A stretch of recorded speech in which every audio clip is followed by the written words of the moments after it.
बदलापूर शहरातल्या 9 प्रमुख चौकांमधील अतिक्रमण हटवण्याची मोहीम पूर्ण होताच या ठिकाणी लगेचच सिग्नल यंत्रणा कार्यान्वित केली जाणार आहे।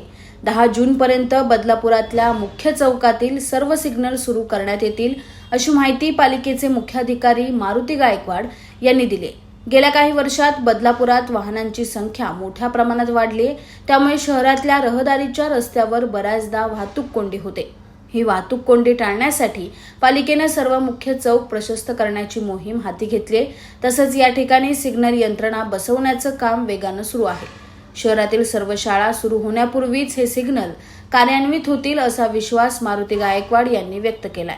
सिग्नल व्यवस्था मी म्हटल्याप्रमाणे शाळा चालू व्हायच्या आधी आम्ही टेंटेटिव्ह 10 जून हा ही डेडलाईन पकडलेला आहे आणि 10 जूनच्या आत सिग्नल व्यवस्था कार्यान्वित करण्यासाठी आम्ही म्हणजे रात्रंदिवस आमची यंत्रणा काम करत आहे। Bureau report, AB fast news, Badlapur.